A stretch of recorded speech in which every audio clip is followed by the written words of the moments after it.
Entramos a agosto, como iglesia pues reconocemos el mes de la Biblia, no tanto como una celebración en sí, no tanto como una festividad, no es eso, sino como apartar el mes para reconocer, recordar y por supuesto agradecerle al Señor su palabra. Su palabra es la razón por la cual estamos acá. La iglesia existe para servicio de la palabra de Dios, para servir a las personas con la palabra de Dios. Esa es su función, ese es nuestro fin. Entonces, tomamos este tiempo y también aprovechamos a hacer mensajes y revisiones específicos sobre la Biblia, que es la Escritura, especialmente en un tiempo donde es tan atacada. Aunque la palabra de Dios siempre fue atacada, siempre recibió menosprecio, odio y demás, pues obviamente recordemos es lo que diría el escritor de Hebreos, el vituperio de Cristo. La palabra de Dios, la Biblia, las Escrituras han recibido también el vituperio de Cristo. Biblias se han quemado, muchos hermanos y hermanas han perdido la vida o han sufrido gravemente por tener una Biblia, por dar, por compartir la palabra de Dios. Todavía en el siglo pasado, en tiempos, es apenas un ejemplo, en tiempos de la Guerra Fría había un hermano, un pastor ruso que traficaba Biblias, por así decirlo, ¿no? Él mismo da esa expresión. No es que traficara drogas, él traficaba Biblias. Entonces él tomaba Biblias, llevaba Biblias y las metía de forma clandestina a Rusia y las entregaba a las personas. Pues básicamente ganancia de esto o la recompensa de esto que él recibió, obviamente lo metieron preso, lo arrestó el régimen comunista, le tiraron los dientes, lo golpearon tanto que le tiraron los dientes. Esa fue su recompensa por hacer esto y por servir a la palabra de Dios. Apenas un ejemplo, ese es apenas un ejemplo. A lo largo de la historia han pasado tantas cosas, han pasado tantos males, y todo por la palabra de Dios. Y nosotros estamos para defender la palabra de Dios y queremos defender la palabra de Dios, amamos la palabra de Dios y por eso le dedicamos este tiempo. Tomamos este tiempo para honrar lo que el Señor nos ha dado, agradecerle lo que el Señor nos ha dado y recordarles, llamarles la atención, siempre estén leyendo la Biblia. Nosotros aquí tenemos un programa continuo, constante y de todo el tiempo de estar leyendo la Biblia. Terminan el Antiguo Testamento, empiezan a leer el Nuevo. ¿Y qué pasa cuando terminan de leer el Nuevo? Empiezan otra vez con el Antiguo y así se pasa. ¿Por qué? Porque hay que seguir constantemente leyendo la Biblia, hay que estar constantemente leyendo la Biblia. Y hace falta perseverancia, constancia y seguir.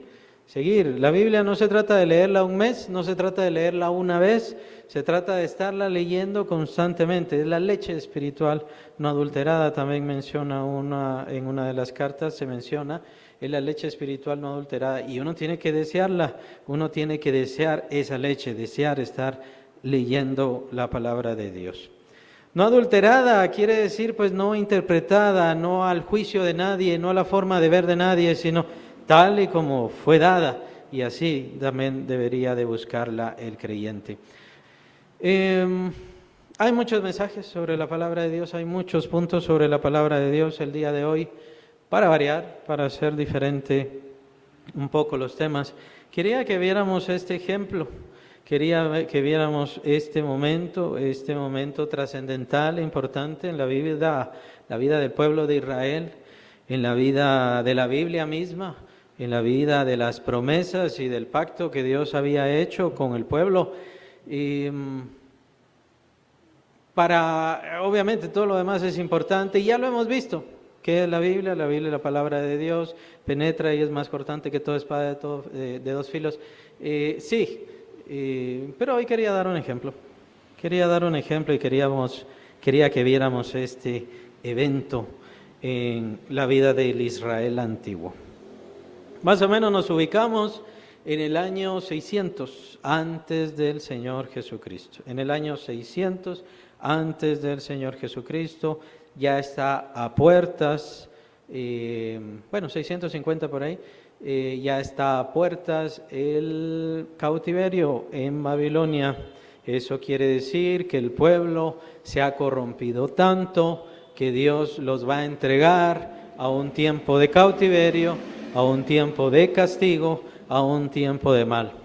El templo de Salomón, a causa de este cautiverio, sería destruido, barrido, acabado completamente, apenas si los sacerdotes logran defender el arca del pacto. Aún así, básicamente en el tiempo se pierde, y en la historia no se sabe exactamente. De hecho, en el templo de Herodes no se sabe si sí estaba el arca del pacto. No se sabe, no se tiene esto a ciencia cierta. Ahí estaba el templo de Herodes en los tiempos de Jesús, pero no se sabe si el arca del pacto ahí estaba. Para muchos se piensa que de una vez ahí se perdió también y ahí se acabó. Esa fue toda la historia, pero es muy dudoso, pues estaban los sacerdotes. Pero sí pasaba con los sacerdotes que escondieron de tal manera el arca que ahora ya nadie la va a encontrar. Eso es antes, ¿no? O sea, ya estamos a puertas de ese evento, a puertas de ese momento de calamidad, de ruina, de desdicha total. Dios va a abandonar a su pueblo a la suerte de este pueblo de Babilonia, y si Dios no pusiese su mano sobre esto, habría sido algo devastador y espantoso. Al menos al pueblo judío, a los judíos en ese momento, los llevaron cautivos a Babilonia. Esto porque el rey de Babilonia hacía ciertos cambios de pueblo, hacía ciertos cambios demográficos. Pero era muy diferente al pueblo asirio. El pueblo asirio, que fue a quienes Dios les permitió que entraran al pueblo del norte o al reino del norte, al reino de Israel o al reino de Efraín, básicamente tiene todos esos nombres. Los asirios devastaron. Ellos no entraban a cautiverio, ellos no llevaban al pueblo a otro lado, ellos solamente devastaban. Eso no quiere decir que entre los judíos no hubo devastación, hubo situaciones espantosas, momentos espantosos. Solamente se dan ejemplos en la Biblia hubo tanta hambre debido a los asedios, hubo tanta hambre que hubo personas que se comieron a otras personas. El famosísimo canibalismo, se menciona también el evento de unas mujeres que se comen a un hijo y después tenían el trato de comerse al otro hijo de la otra, porque el hambre seguía, ¿no? El hambre es la necesidad más terrible del ser humano. El hambre es la necesidad más espantosa que está en nuestros cuerpos. Tal vez usted dirá, bueno, no, yo nunca he tenido tanta hambre como para comerme a otra persona. No, es que en realidad usted nunca ha sentido hambre. Nosotros nunca hemos sentido hambre, nunca en nuestras vidas hemos sentido hambre. Comemos para no sentir hambre. Llegará el momento en que se acaba el hambre en la tierra, la comida en la tierra. Llegará el momento en que habrá tanta hambre que pueda despertarse otra vez esta situación del canibalismo. Es posible.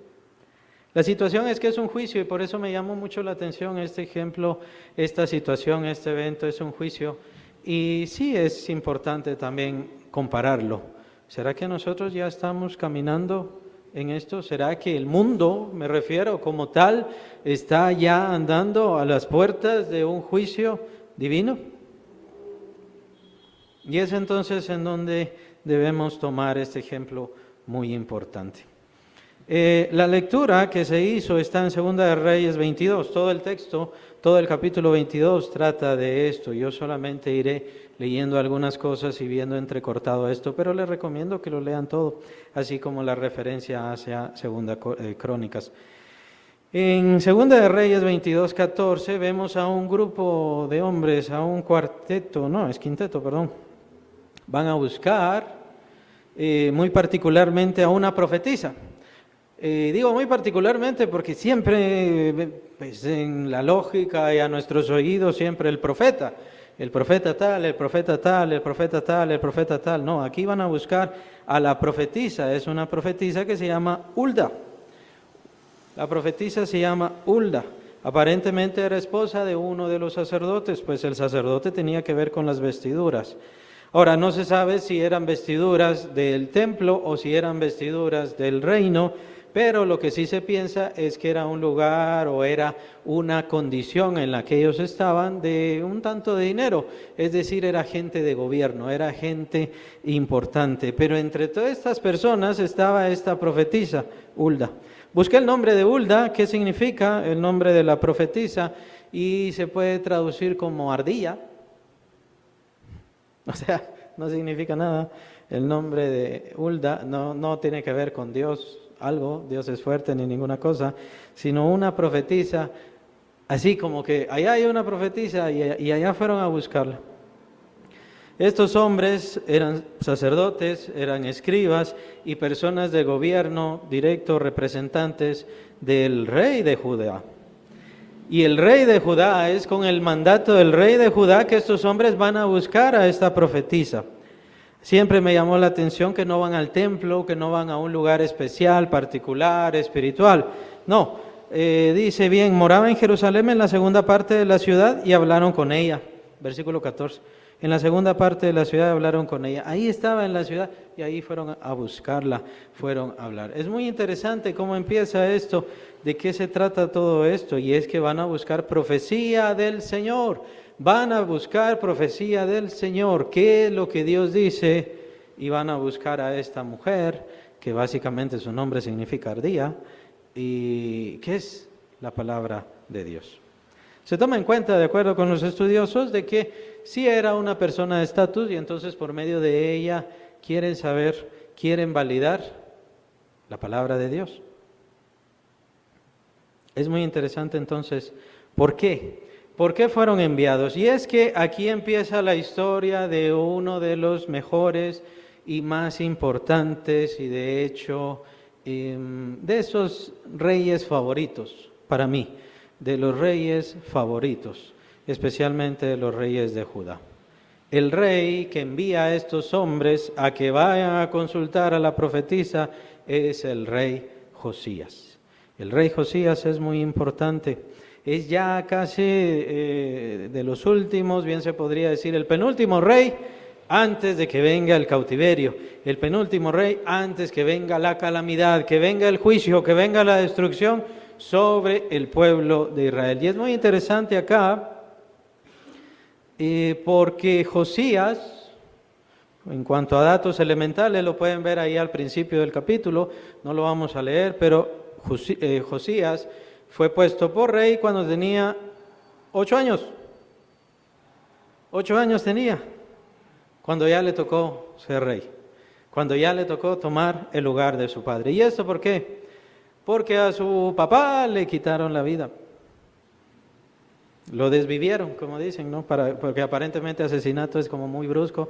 Entonces le quitaron la vida y entonces por eso tuvo que tomar su lugar Josías. Pero era un hombre malo, no quiero decir que con eso se tenga razón, sino que debido a que era malo, por eso es que le quitaron la vida. Y Josías tiene que tomar su lugar. Su abuelo fue Manasés, el rey Manasés, el rey más terrible, el rey más espantoso, el rey que hartó a Dios. Si hay un rey que logró hartar a Dios y tener ese título y ganarse ese título, fue el rey Manasés.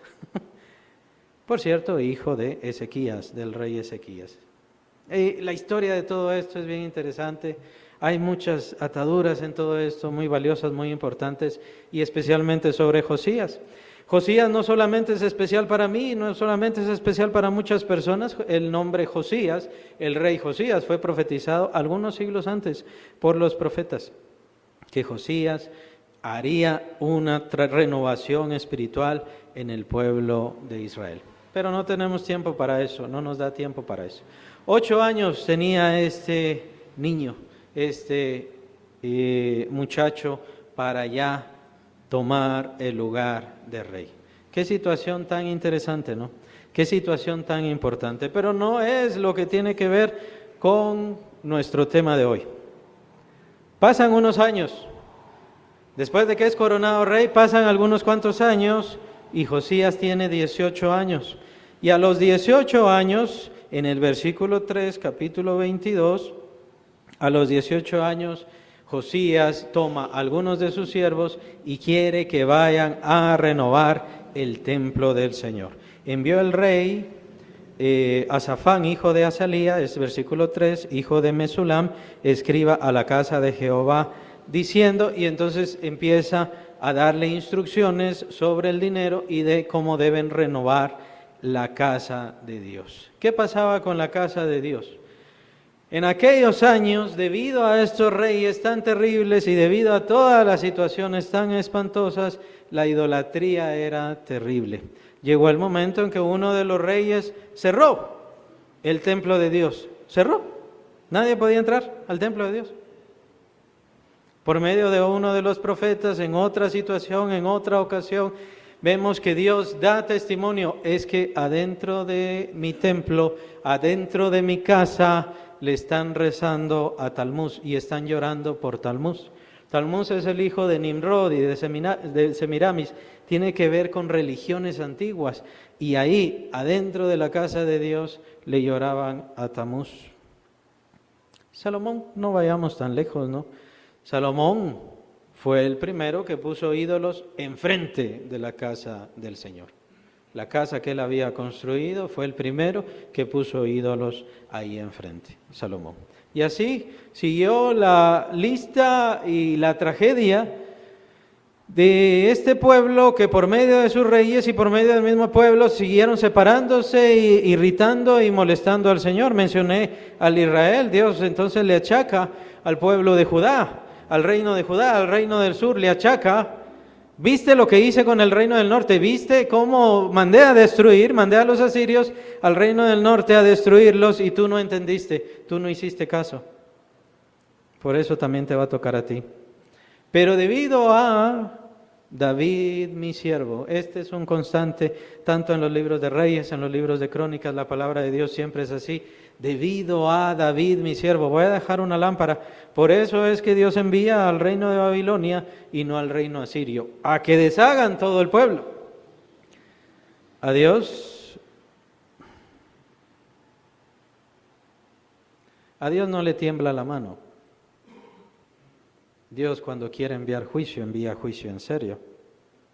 Pero debía dejar una lámpara para David, es decir, debía dejar todavía descendencia a David, porque de ahí vendría, obviamente, su Hijo Jesucristo.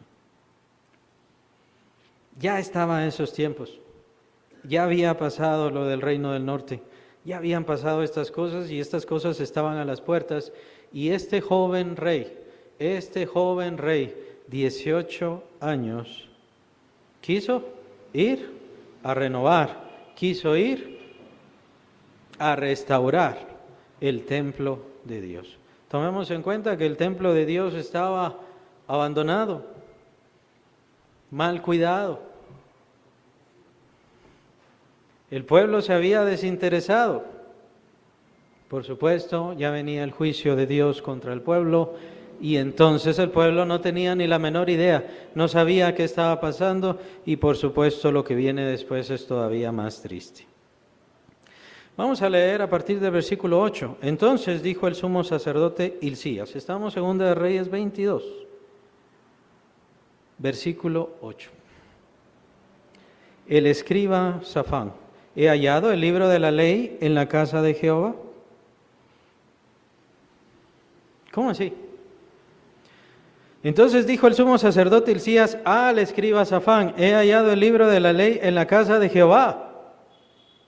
Lo he hallado. ¿Qué estaba perdido? Hilcías dio el libro a Safán y lo leyó. Y este hombre era un escriba. ¿Y qué pasó? ¿Se había perdido? ¿Se había perdido la ley? Estaba ahí metida entre la herrumbre, entre el abandono, entre el desprecio. La ley del Señor, la ley de Moisés. Qué triste, ¿no? Qué triste esa situación. Ya estaba el juicio de Dios, la ira de Dios se había encendido, lo vimos en los versículos que se leyeron antes del mensaje. Versículo 16, esta es palabra del Señor. He aquí yo traigo sobre este lugar todo lo que está escrito en este libro, pero nadie lo estaba leyendo. Nadie le estaba poniendo atención, nadie tenía cuidado, nadie se interesó. Llegó a tal grado que el libro, pero también el templo, simplemente ya no tenía atención de nadie. ¿Será esta la situación en la que vivimos ahora? Hay tantas versiones bíblicas, pero en serio, ¿se está cuidando lo que dice la palabra de Dios? ¿Será que a la palabra de Dios se le ha puesto en un altar, pero un altar tan lejano que ya la gente ya no la lee y que ya a la gente no le importa? O qué bonita es la Biblia, vamos a leer sus promesas, pero no lo que me impone, no lo que me indica, no que me dice que cambie, no, eso no me gusta. Diría yo que está en la misma situación.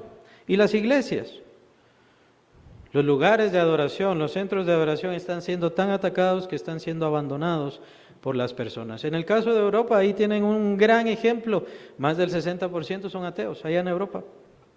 Y ahorita están grandes olas de calor, muchísimas personas se están muriendo y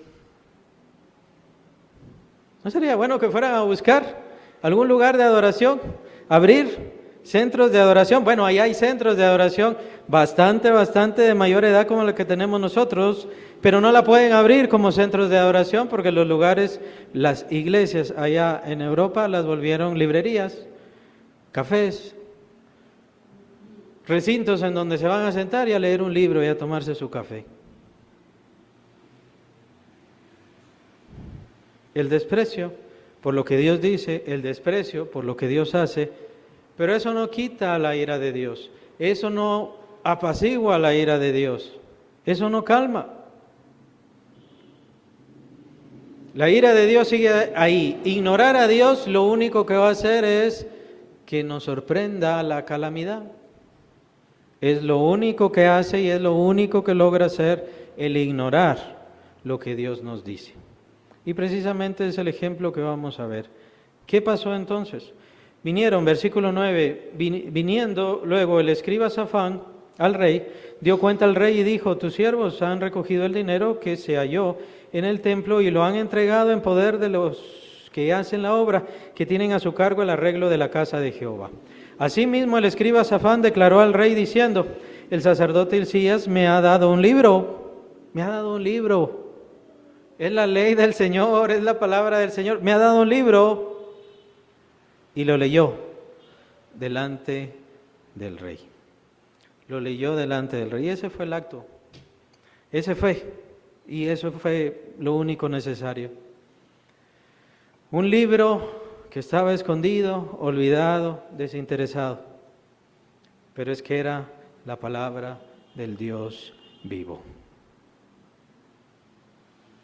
¿Qué sucede en el versículo 11?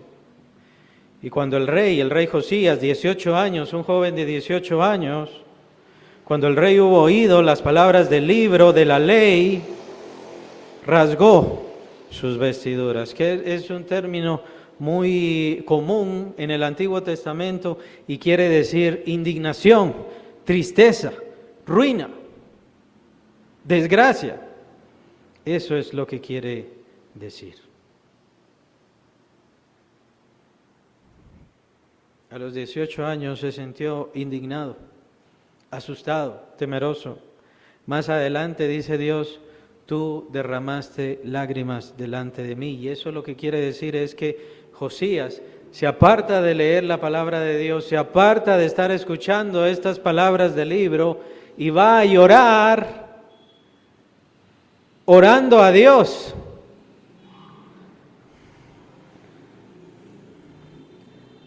Porque Josías entendió que el juicio era inminente. Porque Josías entendió que ya venía la calamidad. No era un escriba, no era un sacerdote, era un rey y era un muchacho, y a los 8 años le tocó esta gran carga, este gran peso de ser rey. Y a los 18 años escucha estas palabras del libro, olvidado por todos y despreciado por todos, pero la clave fue sobre este joven y su corazón, que quitó toda dureza de sí. Es a causa de esto que Josías envía a estos hombres. Es a causa de esta situación que Josías envía a estos representantes, sacerdotes, escribas y demás. Vayan a preguntar, ¿qué va a pasar? ¿Qué va a suceder? Lo que dice este libro es espantoso, que por cierto es exactamente lo que dice el libro, lo que sucedió.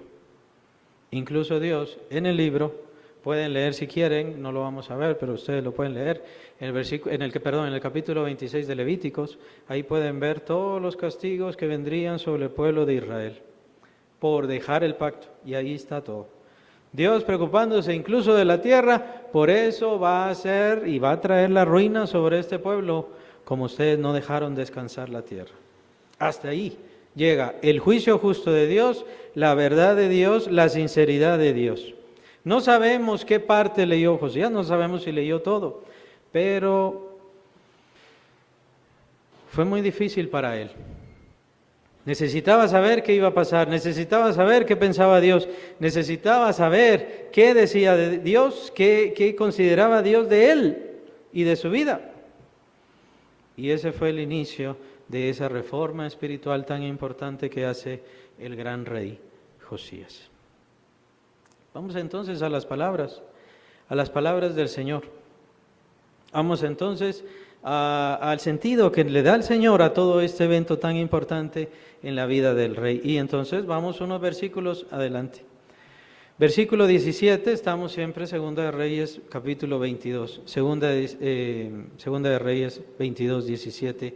Aquí ya es Hulda, la profetisa, respondiéndole a estos hombres para que le hablen al rey. Por cuanto me dejaron a mí y quemaron incienso a dioses ajenos, provocándome a ira con toda la obra de sus manos, mi ira se ha encendido contra este lugar y no se apagará.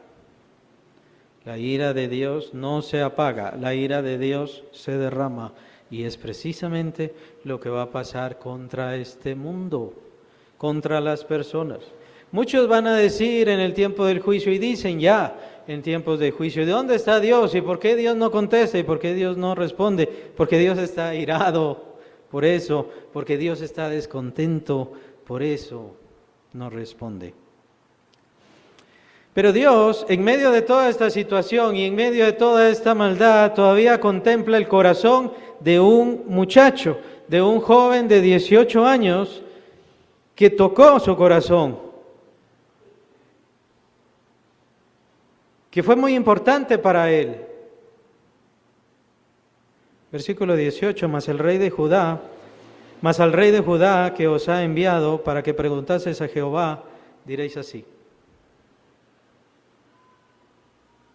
así ha dicho Jehová, el Dios de Israel, por cuanto oíste las palabras del libro y tu corazón se enterneció. Por cuanto oíste las palabras del libro y tu corazón se enterneció. Ahí está. Ahí está. Eso es lo que hace falta. Eso es lo que ya no se da. Oigo. ¿Y qué pasa al corazón?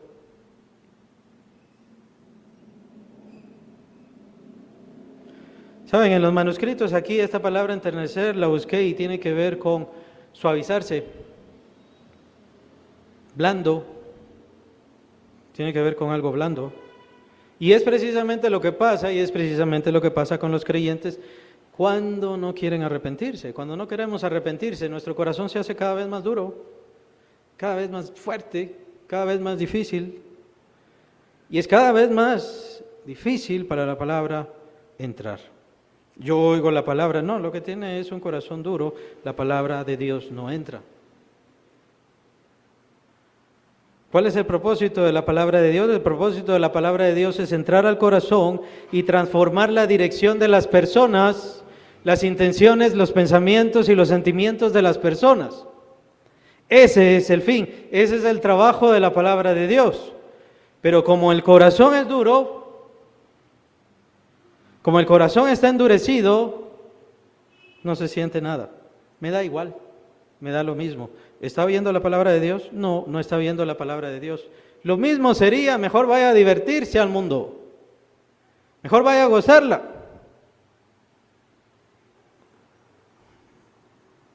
El corazón está endurecido. Lo importante con Josías, a los 18 años, siendo rey, teniendo toda la riqueza, todo el dinero en sus manos, escucha esta palabra abandonada por las personas y su corazón se ablanda. Ya no tiene para dónde. Es básicamente la misma historia cuando Natán, el profeta, señala a David ahí en su cara: tú eres este hombre, tú eres ese hombre que hizo el pecado, tú eres ese hombre que hizo daño. Y David ya no pudo defenderse, lo único que hizo fue arrodillarse y esperar en el juicio de Dios. Eso es lo que hace falta. Eso es lo que tienen que hacer las personas, eso es lo que deberían hacer los cristianos. Venga Jesús y va a ser feliz. ¿Y en dónde está el corazón ablandado? ¿En dónde está el corazón que anhela acercarse a Dios? Solo levante la mano, solo diga yo creo, ya estuvo, ya tiene su boleto al cielo. ¿No se da cuenta que era enemigo de Dios? ¿No se da cuenta que toda su vida, que todo lo que hizo sirvió para odiar a Dios? Porque estaba lejos de Él. Y ahora Cristo le tiende la mano. Ese debería ser el mensaje evangelístico. Cristo le tiende la mano, invitándole a reconciliarse. Las personas deberían venir a los pies de Cristo, pero arrodilladas, humilladas, llorando, sufriendo y suplicando, así como lo hacía Josías. Somos pecadores, ciertamente merecemos esto, el Señor está airado. Josías no necesitaba a la profetisa para que le dijera cuál era el juicio de Dios y cómo Dios iba a ejecutar las cosas. Ahí estaba en el libro. Pregunten por mí, serían las palabras de Josías. ¿Qué va a pasar conmigo? ¿Qué hago ahora? ¿Qué va a suceder? Pero Dios ve, ahí en lo íntimo, Dios ve qué hace su palabra en el corazón. Y eso conmueve a Dios. Toca el corazón de Dios. ¿Qué sucede en esta historia? Y te humillaste, es palabras del Señor, versículo 19, hablándole directamente. Este es el mensaje de Dios por medio de la profetisa. Háblenle directamente al rey Josías. Te humillaste delante de Jehová cuando oíste lo que yo he pronunciado contra este lugar y contra sus moradores, que vendrán a ser asolados y malditos, y rasgaste tus vestiduras. Esto no quiere decir, sí, hiciste un acto. No, es que el acto implica o significa o habla o grita de lo que siente el corazón. Esa desdicha, ese mal. Ya no puedo hacer nada. ¿Qué puedo hacer? ¿Qué va a suceder? Y dice el Señor: lloraste en mi presencia. Yo sé que lloraste en mi presencia. Yo te vi llorando en mi presencia. Eso no lo dice antes. Eso no aparece antes porque eso no fue en público. Eso fue ahí en su lugar secreto, en su lugar de oración. Ahí hay momentos. No digo que todo momento o que toda oración, pero hay momentos donde se merece y es necesario que oremos con llanto, con lamento. ¿Cómo estamos orando ahora que estamos viendo tanto temblor? Ya van 4,000 sismos. 100 y pico han sido sensibles, por cierto. ¿Cuántas horas los creyentes le están dedicando a humillarse delante del Señor, a rasgar sus vestiduras? Pero también, mejor veámoslo así, rasgar el corazón, a rasgar el corazón delante del Señor, suplicándole, pidiéndole, implorándole misericordia. Ya vieron, ahí está Venezuela, apenas fue el mes pasado. Así podemos ser, o mucho peor, mucho peor.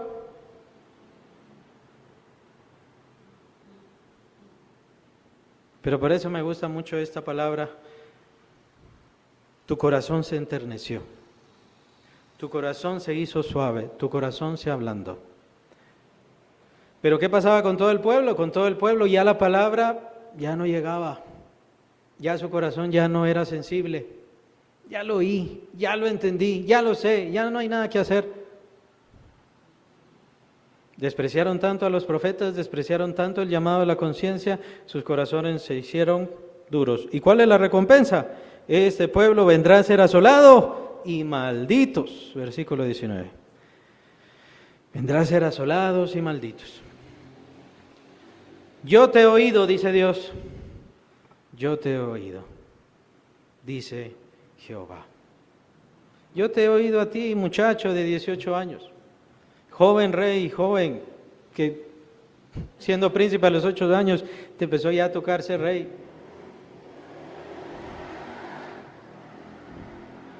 No se trata que Dios oye a los pobres, no se trata que Dios oye a estos o aquellos. Dios oye el corazón humilde, Dios oye el corazón sensible y el corazón sensible a su palabra. Por tanto, esta sería la recompensa para Josías. Por tanto, de aquí yo te recojo con tus padres y serás llevado a tu sepulcro en paz y no verán tus ojos todo el mal que yo traigo sobre este lugar. Y ellos dieron al rey, la respuesta. Esta fue la respuesta. ¿Cuál fue la ganancia y cuál fue la recompensa? Más años, más tiempo. Se estiró el tiempo. El juicio no vino inmediatamente, dio Dios un poco más de tiempo. ¿Será que así pasa? ¿Será que así está pasando con nuestros días, con nuestro tiempo? El juicio divino, lo menciona el apóstol Pedro, estos cielos, esta tierra están reservados para el fuego, dice el apóstol Pedro. Así como el cielo y la tierra del tiempo antiguo, del mundo antiguo, fue destruido por agua, también el cielo, por cierto, es una característica interesante ahí, no la vamos a hablar ahora, pero fue destruido por agua. Ahora el cielo y la tierra que ahora vemos ha sido reservado para el fuego. Ya está la profecía, ya está dada la sentencia, ya está dado el juicio y el corazón y los corazones siguen endurecidos.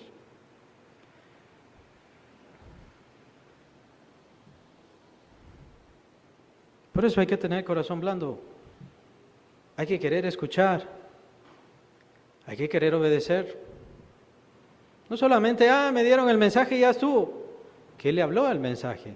¿Qué le dice el mensaje?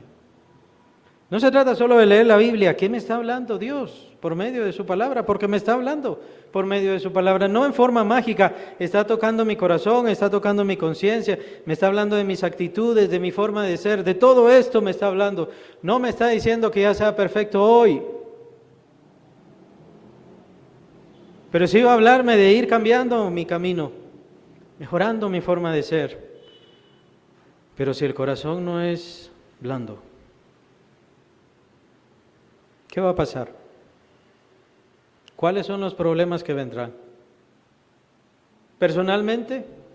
¿O como nación, como ciudad? ¿O ya como mundo, como generación? ¿Qué es lo que va a pasar? Mientras más las iglesias se sigan vaciando, mientras más las Biblias vayan variando, mejorando, siendo criticadas, no les pongan mucha atención entonces. Mientras más la palabra vaya cambiándose a estas nuevas revelaciones, pseudo nuevas revelaciones, lo que pasa es que los corazones cada vez estarán más endurecidos, el juicio de Dios ahí está, la ira de Dios ahí está, la molestia de Dios ahí está, y cada vez estará más cerca. Lo que ganó Josías fue aproximadamente unos 20, probablemente 30 años más sobre el juicio. Y es algo muy bueno, muy bueno. Él, su generación, creció, maduró y regresó, por supuesto, ya a la tierra sin ver este mal. Él no vio este mal siendo rey. No vio cómo su ciudad sería asediada, no vio cómo su pueblo se comerían entre ellos, literalmente algunos. No vio cómo el mal, el daño de un ejército entrar y hacer estragos, ruina sobre su pueblo. Es parte de la misericordia de Dios.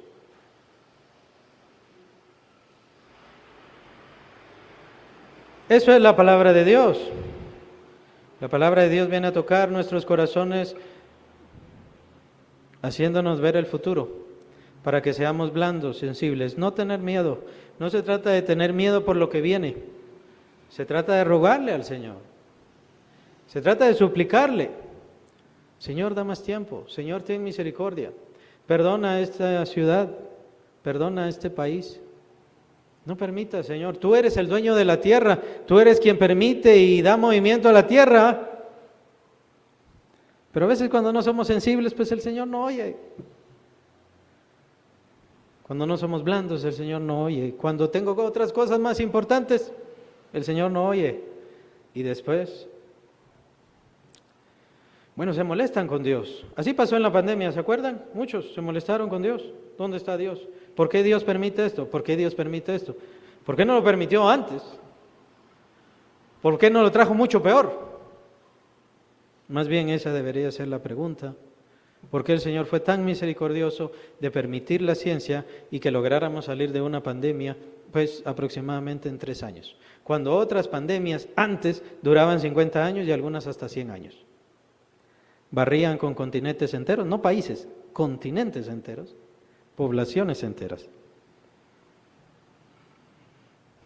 Pero así son, tardos para oír, tardos para recibir. Hay que abrir otra vez el corazón a la palabra de Dios. La palabra de Dios tiene el mando sobre nuestras vidas. La palabra de Dios tiene el mando y gobierno y dominio sobre el mundo. Nosotros no podemos detener el juicio porque ya está, va a pasar, no podemos detenerlo.